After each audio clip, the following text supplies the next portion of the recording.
Hello friends, welcome back. अब एक series में आपसे मोटिवेशनल लेवल पे सक्सेस मोटिवेशन इसकी बात करूंगा। इसमें मैं कई सीक्वेंस में वीडियोस बनाऊंगा। आज हम केवल ये डिफाइन करेंगे या ये समझने की कोशिश करेंगे कि हम सक्सेस से क्या समझते हैं, सक्सेस का मतलब क्या है, या हमारी कामयाबी हम कब कह सकते हैं कि हम कामयाब हैं। इससे पहले कि मैं वीडियो में आगे बढ़ूं, मेरी आपसे रिक्वेस्ट है कि प्लीज़ चैनल को सब्सक्राइब कीजिए और वीडियो को लाइक और शेयर ज़रूर कीजिए, ताकि मुझे भी आपसे मोटिवेशन मिले और मैं अच्छी वीडियोस आप तक पहुंचा सकूं। मुद्दे की बात, अगर हम कहें कि हम एक स्टूडेंट हैं, हमने खूब पढ़ाई की, हमने कंपटीशन में बैठ करके बाकी कंपटीटर से आगे निकल करके अच्छा स्थान प्राप्त किया और एक नौकरी प्राप्त कर ली, क्या ये सक्सेस है? मैं नहीं मानता। आपको लगता होगा ये सक्सेस नहीं है। या आप पहले से ही नौकरी में हैं, नौकरी बहुत अच्छी चल रही है, बॉस भी खुश है, समय पर जितनी जरूरत हो उतना इंक्रीमेंट या प्रमोशन भी होती है, क्या ये सक्सेस है? नहीं, ये भी सक्सेस नहीं है। सक्सेस हमारी चीज में, हमारी लाइफ में वो एक वेल डिफाइंड एलिमेंट है जिसे हम दूसरों के पैरामीटर से नापते हैं। फॉर एग्जाम्पल, किसी ने 10वीं पास की, वो समझता है कि मैं कामयाब हो गया। कुछ हैं जो पीएचडी करने के बाद भी सोचते हैं कि अभी काफी कुछ सीखना है। तो माइलस्टोन अपने अपने अलग हैं।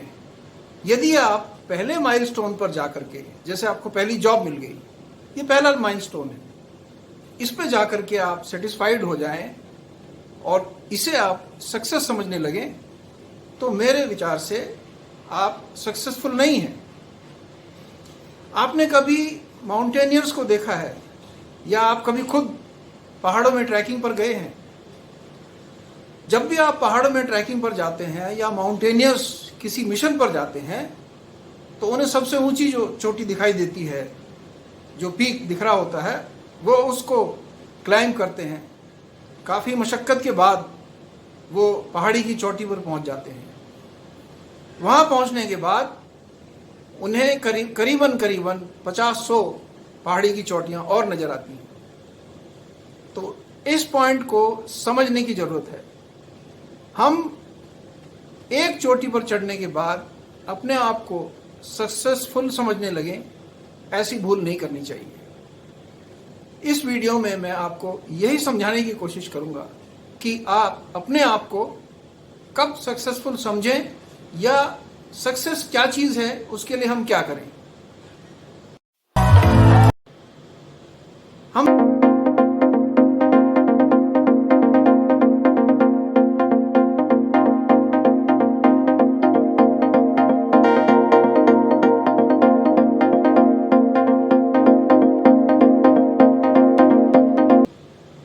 We have miles to go before we sleep.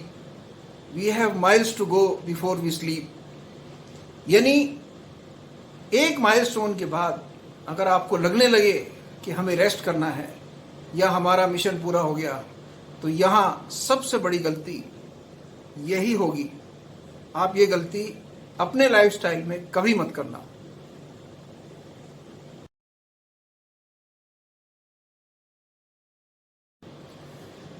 जैसे मैं जॉब की बात कर रहा था, यदि आपको जॉब मिल गई है या आप जॉब कर रहे हैं, तो आपका काम है keep learning, keep learning, keep learning, keep moving ahead, keep moving ahead. यदि आपको लगे कि आपका फुल स्टॉप आ गया है, तो आपकी ज़िंदगी वहीं पर रुक करके उतनी ही सीमा में रह जाएगी।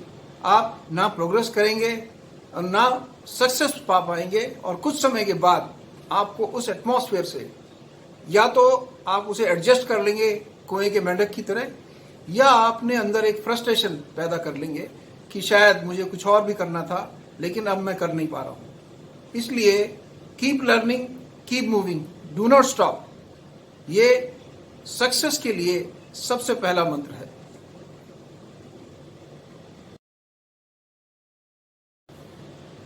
जॉब पाने के बाद मैंने जैसे आपको ऑफिस एटिकेट्स, इससे पहले मैं 3 वीडियो में आपको बता चुका हूँ, ऑफिस की पॉलिटिक्स कैसे हैंडल करें, ऑफिस के अंदर अपना कंडक्ट कैसे रखें, दूसरों के साथ व्यवहार कैसे रखें। मेरी जो पहली वीडियोस हैं आप उसमें देख सकते हैं। इस वीडियो में मैं आपको ये बताऊंगा कि ऑफिस ज्वाइन करने के बाद आपकी जो पर्सनैलिटी है वो एक ग्रूमिंग मांगती है, जिसे कहते हैं ना हम to trim the rough edges.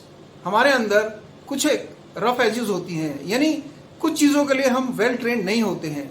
Job environment में फिट होने के लिए हमें अपने आप को उस एनवायरनमेंट के मुताबिक, जॉब एनवायरनमेंट के मुताबिक बदलना पड़ता है। हर इंडस्ट्री या हर ऑर्गेनाइजेशन का अपना एक एनवायरनमेंट है। यदि आप उस एनवायरनमेंट में अपने आप को ढाल सकते हैं तो आप एक वेल फिट कैंडिडेट या वेल फिट एम्प्लॉय माने जाएंगे।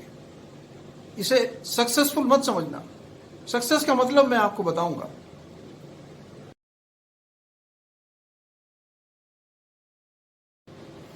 यदि हम अपने बचपन में चले जाएं, अपने स्कूल टाइम में चले जाएं, आपके सामने कई ऐसी एग्जाम्पल होंगी जो आपके क्लासमेट, आपके फ्रेंड्स जो पढ़ने में काफ़ी अच्छे रहे होंगे, लेकिन लाइफ में वो इतना अच्छा नहीं कर पाए जितने वो पढ़ने में अच्छे थे। रीज़न, क्योंकि उन्होंने अपनी लाइफ में कहीं ना कहीं फुल स्टॉप जरूर लगाया है। ये उसी का नतीजा है। कुछ लोग ऐसे होते हैं जो चलते रहते हैं, धीरे धीरे सीखते हैं। हो सकता है उन्हें अचीवमेंट काफ़ी लेट मिलता है, लेकिन at the end of the day they will be successful, they will be very close to success. वो अपनी कामयाबी के बहुत नज़दीक होते हैं। और जो पहला मैं केस बता रहा था, वो एक कामयाबी है, एक माइलस्टोन लेने के बाद वहीं रुक जाते हैं। तो आपको ये डिसाइड करना है कि आपने चलते रहना है।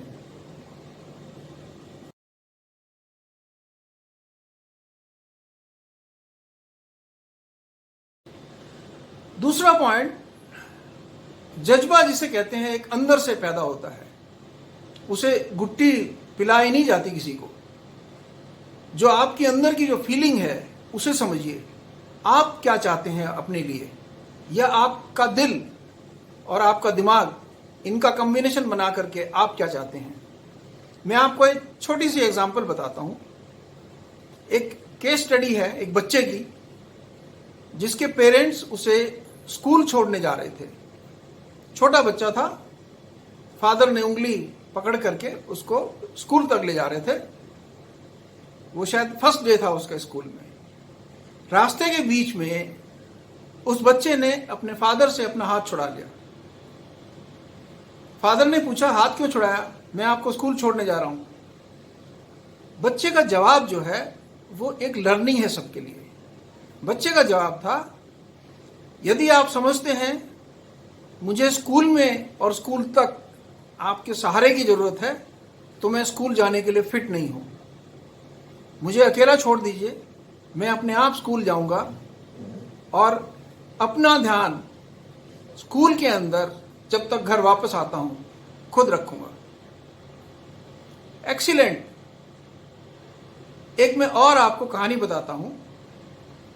मुझे नहीं मालूम ये सच है या झूठ है, लेकिन ये मोटिवेशनल पॉइंट जरूर है। दुबई के महाराजा से किसी ने पूछा कि आप इतने सक्षम, इतने दुनिया के सबसे अमीर लोगों में आपकी गिनती, बेशुमार दौलत, सब कुछ है आपके पास, इतनी दौलत है कि कई पीढ़ियों तक समाप्त नहीं होगी। क्या आप मुझे बताएंगे कि अगली आपकी जो पीढ़ियां हैं वो क्या करने वाली हैं? बहुत ही सुंदर जवाब दिया। जवाब ये था कि मेरे दादाजी ऊंट पर चलते थे, मेरे पिताजी मोटरसाइकिल पर चलते थे, मैंने अपनी मेहनत से फरारी गाड़ी तक का सफर किया, आज मेरे पास निजी हेलीकॉप्टर, अपने जहाज हैं, मैं उनमें चलता हूं। मेरा बेटा भी उन्हीं को इस्तेमाल करता है। लेकिन आज से 4 जनरेशन के बाद मेरी चौथी पीढ़ी शायद ऊंट पर ही चलेगी। तो ये बड़ा अचंभा करने वाला जवाब था। उनसे पूछा गया कि आप ऐसा क्यों कह रहे हैं। उन्होंने बतलाया कि मैं इसलिए ऐसा कह रहा हूं कि मुझसे जो गलती हुई है मैं आज मानना चाहता हूं। मैंने जो मेरे ऑफस्प्रिंग हैं, मेरे बच्चे, नाती, पोते, मैंने उन्हें गलती से पैरासाइट बना करके पाला है।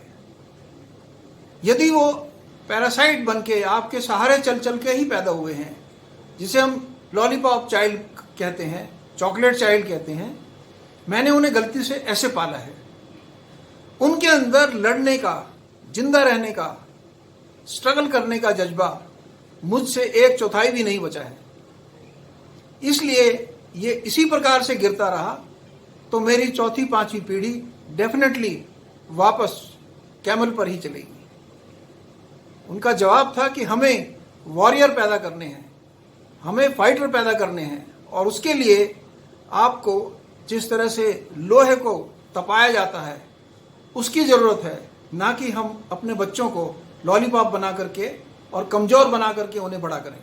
यदि आप उन्हें बहुत ज़्यादा कमज़ोर बना करके बड़ा करेंगे तो वो सक्सेस को समझ ही नहीं पाएंगे। उन्हें लगेगा सब ठीक है, कहीं नहीं पहुंचेंगे वो।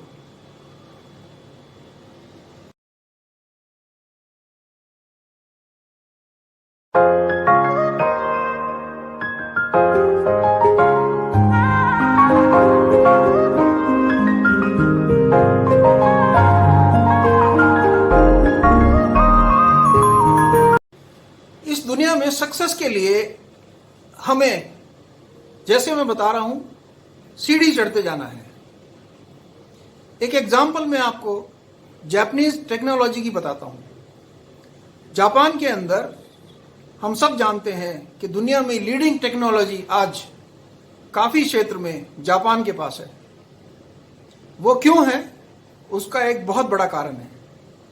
उसका कारण यह है कि जापान के अंदर यदि एक छोटा सा मोबाइल आज बनाया गया, एक मॉडल आज लॉन्च हुआ, उनके यहाँ पॉलिसी है कि लॉन्चिंग के बाद इसका नाम क्रॉस कर दिया जाता है कि ये ऑब्सोलीट हो गया।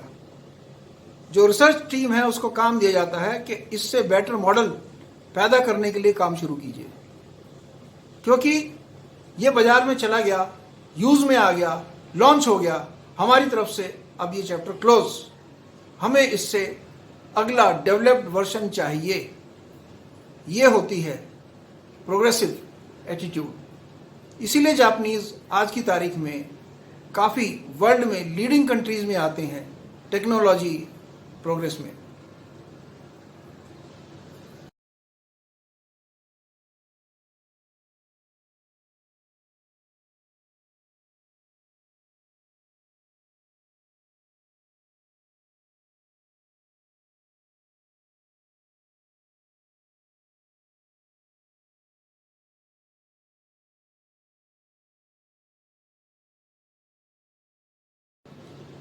हम सक्सेस की डेफिनेशन पर आ जाते हैं।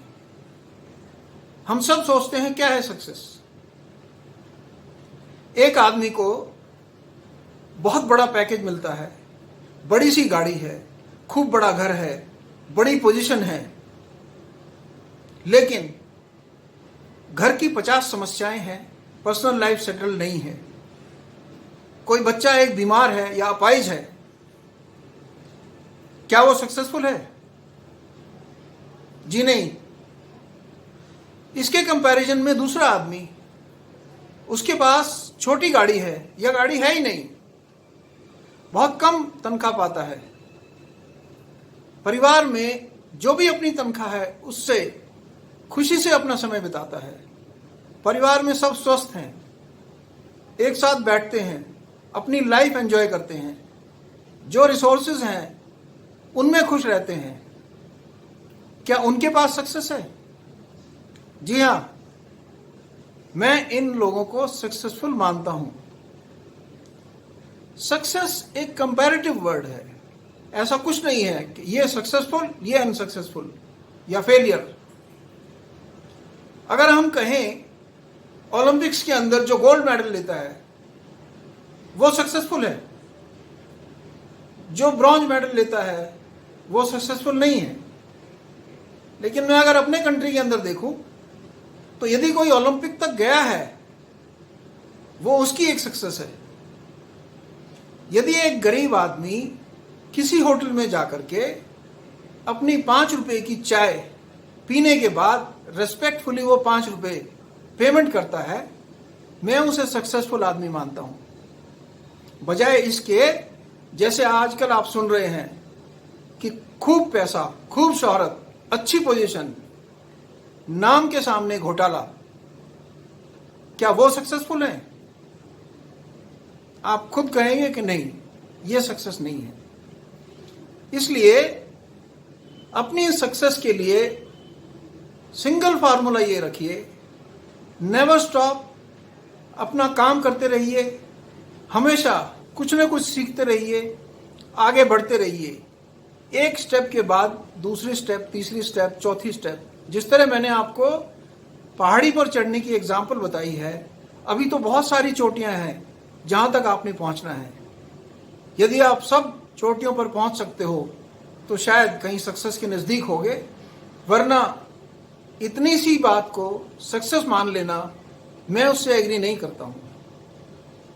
किसी के लिए पर्सनल डेरोगेटरी रिमार्क नहीं है, लेकिन आपने देखा होगा 60 साल की उम्र में रिटायरमेंट के बाद यदि कोई आदमी बहुत ऊंची पदवी पर था, बहुत ही सीनियर पोजीशन पर था, ये वर्ल्ड के स्टैटिस्टिक्स हैं, पूरी दुनिया में ये स्टैटिस्टिक्स लागू हैं और सच हैं कि जो बड़ी पोजीशन के लोग अपने रिटायरमेंट के बाद 10 साल के अंदर अपनी जान गंवा देते हैं। अब हम कुछ नहीं कर सकते, अब हमें रेस्ट करना है, और सिंह और मेरे विचार से वो सक्सेसफुल भी थे। ये होती है सक्सेस, ना कि एक जगह रुक जाना। इस वीडियो में इतना ही। बाकी मोटिवेशनल वीडियोस मैं आपको बहुत जल्दी अपलोड करूंगा। तब तक आप जुड़े रहें मेरे चैनल के साथ। चैनल को सब्सक्राइब करें, वीडियोस को लाइक और शेयर जरूर करें। मेरी शुभकामनाएं आपके साथ। God bless, take care.